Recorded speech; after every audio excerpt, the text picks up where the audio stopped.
Então, para essa base aí social do bolsonarismo mais radicalizada, quanto mais se noticia a tentativa de golpe, mais ela se implica e radicaliza. Isso é um elemento da conjuntura que nós temos que, né, analisar.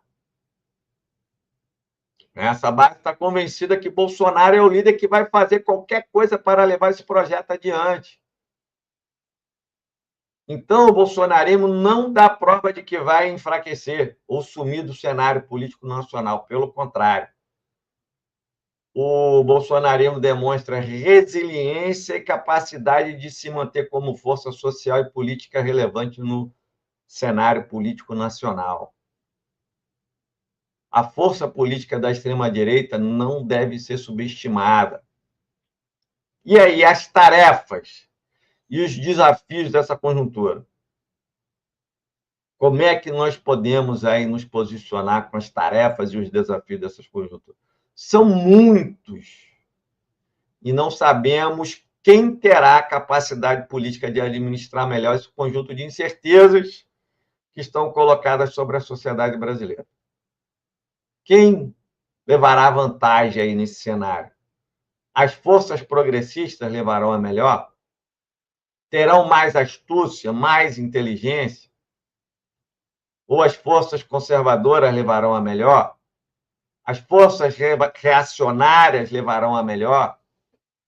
Então, essa é a disputa que está colocada. E o jogo está totalmente aberto. Não há nenhuma evidência de quem sairá vitorioso do embate político. Cada força política tem pontos fortes e fracos. As forças que se intitulam forças revolucionárias estão fora do jogo político nacional. Sem força e sem expressão social. Infelizmente, demonstram pouca capacidade de inserção nos movimentos sociais para se capacitarem para interferir na luta política, tendem a serem irrelevantes no cenário político nacional. As forças denominadas de esquerda radical, até pelo fato de estarem bastante desarticulados nos movimentos sociais, bastante dissociados do chamado voto de opinião, encontram eco apenas em bolhas na web. Aí você tem webs revolucionários e seus canais no YouTube e demais redes sociais, constituindo-se cada vez mais enquanto uma bolha que se retroalimenta em cima de análise que muitas vezes desconhece o Brasil de fato. E também por esse motivo tendem ao esquerdismo e ao voluntarismo como único antídoto para a sua incapacidade de terem qualquer relevância no cenário político nacional. Os movimentos esquerdistas, ante a incapacidade de uma compreensão social adequada, tendem a bater cada vez mais no Lula e no governo Lula, estabelecendo a premissa de que tanto faz se o Lula ganhar ou se ganhar Tarcísio de Freitas ou mesmo Bolsonaro. Para alguns desses grupos esquerdistas, a extrema-direita ganhar é até melhor para a luta de classe, porque, para eles, agudiza a necessidade da consciência de classe do operariado. Para quem passa boa parte do tempo batendo no PT, no Lula, no Haddad, no governo da Frente Ampla, evidentemente que esse campo vai lavar as mãos igual Pilatos nas eleições de 2026.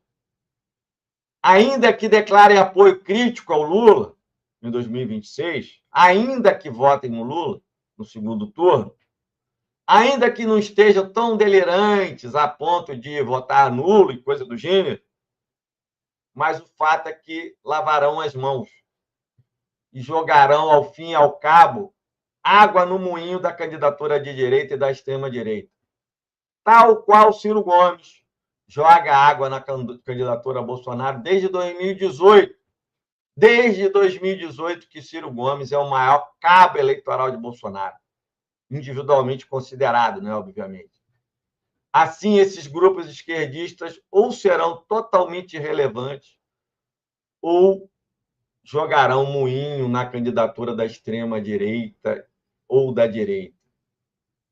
Deve ser dito que o rosário de críticas que são feitas ao governo da Frente Ampla, muitas até pertinentes, mas elas deveriam pautar a tentativa de ganhar setores dos movimentos sociais para um projeto mais à esquerda do campo lulopetista, e não para ganhar o chamado voto de opinião, despolitizando, desmobilizando, de uma websfera que não será capaz de consolidar qualquer campo à esquerda do PT, porque esse campo apenas surgirá com amplos processos de luta e mobilização de massa.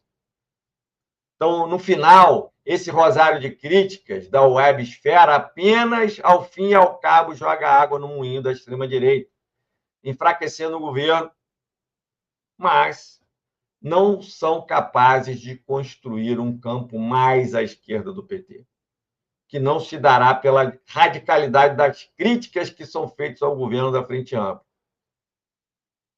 Né? Isso aí é um processo de luta social. Como surgiu o próprio PT?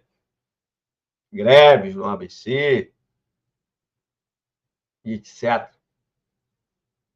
Ou a esquerda radical é capaz de liderar movimentos de massa com representatividade social, ou será irrelevante politicamente e pouco ou nada agregará ao cenário político nacional. O fato é que não basta ser web revolucionário.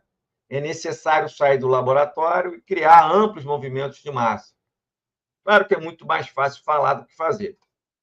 Né? Então, ninguém aqui está questionando que as pessoas têm o direito, a oportunidade de se pronunciar, mas as pessoas têm que ter uma consequência prática da sua ação social. Quem está se aproveitando daquela ação social? Né? Se você está fora do jogo, você tem que fazer a sua melhor aposta. É o que eu estou fazendo, eu estou fora do jogo. Então, eu tenho que fazer a minha melhor aposta. Se eu fosse capaz de construir alguma coisa diferente, eu apostaria em mim. Se eu não tenho essa capacidade, eu tenho que reconhecer a minha insignificância e fazer a minha melhor aposta. Resumindo, é isso.